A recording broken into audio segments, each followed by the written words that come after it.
Hello and welcome. This is Jim from 1-800-OLD-TOYS.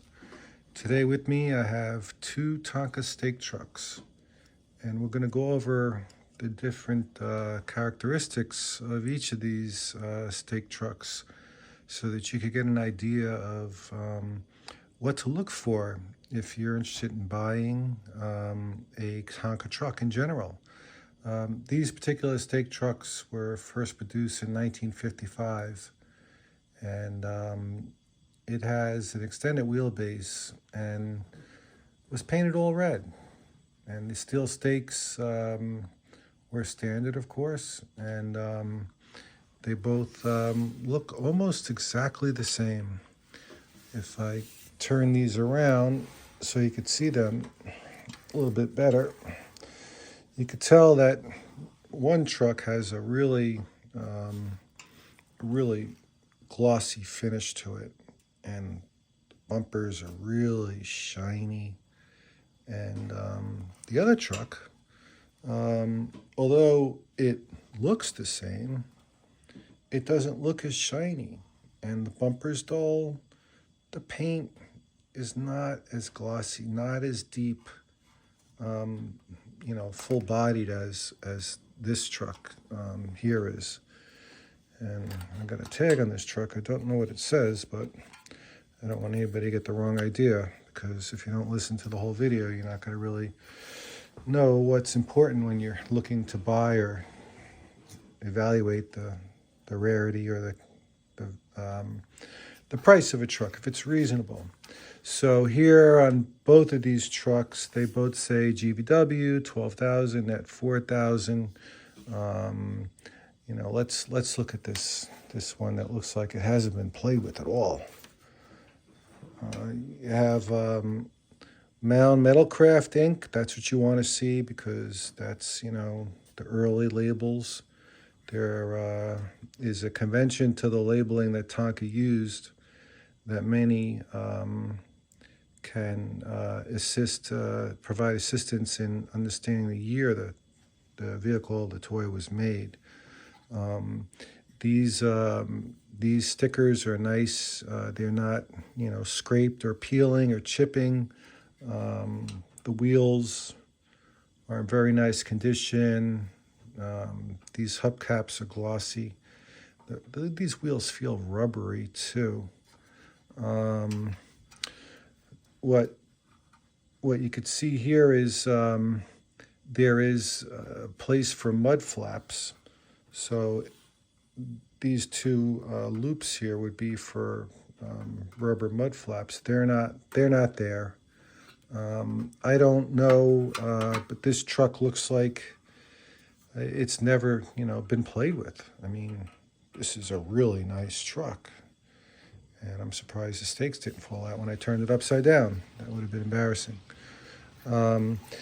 So, it's a really nice, sturdy truck. Here we see the axle. The axle looks like it's been, seen some oxidation. And these wheels look like they've seen some play. It's interesting because these inner wheels look like they've been played with, whereas these outer wheels look like, they're new. And when I squeeze the outer wheels, it's rubbery. When I squeeze the inner wheels, it's hard plastic. So, you got to look for these things, and I'm going to explain what they mean. There are no imperfections in the paint. And the person who painted this must have really been careful, and definitely he produced a really nice toy.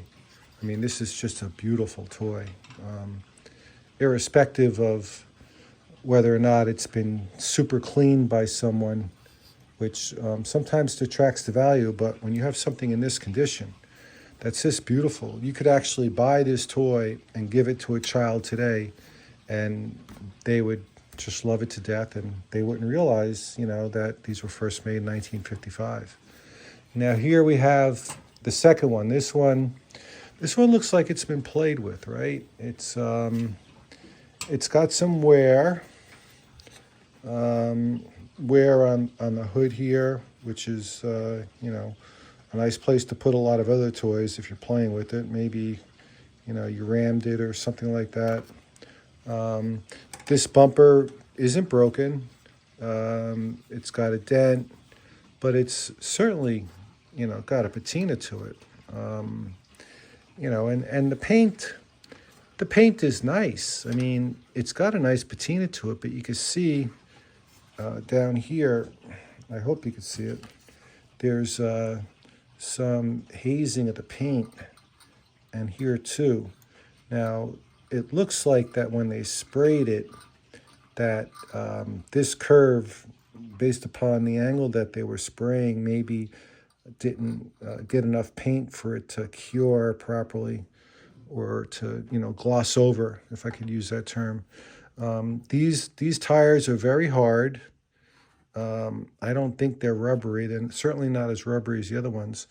And this one, much to my surprise, I didn't know this had the mud flaps on it.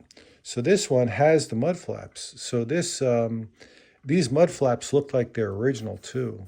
I mean, they don't look like they're new rubber. If they were new rubber, they would, you know, they would really be glossy black. There's some paint chips back here, some rubs over here. These stakes have, you know, some wear, and you could tell there's paint hazing. So this one isn't as a good condition. You know, it's really nice, but it's not as in good condition. And as a matter of fact, I noticed that this bed is slightly different color than the bottom of the truck. Okay, now, you know, you got to realize that this truck probably wasn't painted altogether. They didn't paint the stakes green and put them on later on. What they did is they painted this truck in sections, and you could see that there's a little device here that allows you, if you wanted to, you could swing this out and take the bed off the truck. And with this, you could put other beds on the truck. And I'll show you the other beds that you could put on this truck, but I can't do it now because I'd have too many trucks on the table. So if I look at this closely now, you know, I notice that it looks as though that someone, if I could turn this properly, it looks as though that someone might have taken this off at one point. You could see those marks there. I hope you can see them. Someone might have taken this cab off of this bottom, okay? And this cab looks like it's original, and the paint looks like it could be original, okay? But certainly this bed isn't. This frame is not. You could see that it rusted over, and they probably cleaned it and sanded it, and they painted over it. And as a matter of fact, you know, if you look at the cab here, there's cracking on this sill here. And so some of the paint has been taken off and some hasn't. And it looks like they painted over the original paint. There's really no rust marks in the top here that have been painted over, except that little divot, but I would discount that one. You know, I would have to say that based upon what I'm seeing here and these imperfections, if someone wanted to repaint this, they would have probably done a better job. And since over here you could see that there is some paint, you know, excess paint because of a poor paint job, I would basically say that this entire cab and frame has been repainted. So, and it doesn't look as if it's a good paint job. However, the bed, I would say that the bed is original. It's original because it has the mud flaps that aren't aged. It's original because of the wear and the hazing and the paint for the gates. You can see that in the reflection. Great lighting here in my toy room. It's original because it has the green stakes. I mean, this bed came with green stakes. It didn't come with white stakes. So what you have here is you have a truck that's been repainted with the original wheels. They didn't do anything to the fenders or the grille. And they basically repaint it and put this on. Now, this might have came from an original truck and someone swapped it here, or maybe this was original to this and they painted all this because it was rusted out and put this on, which is hard to believe unless they were stored separately and this one got rusted and this one didn't. So part of the fun of collecting toys is trying to figure out why somebody never used them or why, why they're in the condition they're in. So this one basically is partial original. I'm going to carefully slide it back, even though it's not an original. You want to take care of it. I mean, this bed is original on it, I'm pretty sure. And so I'll get that back on, and I'll flip this toy up. And so now the question is, which one's more valuable? Well, there are certain people who might misunderstand this because of the poor paint job, that it may be original because it has some scratches on it. I mean, I don't think this is original in terms of the cab and the frame. I think this attachment is. So you could get this truck in a set with the stake truck and the lumber truck. And I'll show you two lumber trucks later on. Now this one looks beautiful. I mean, this is a beautiful truck. I mean, this is really handsome. However, this is professionally repainted.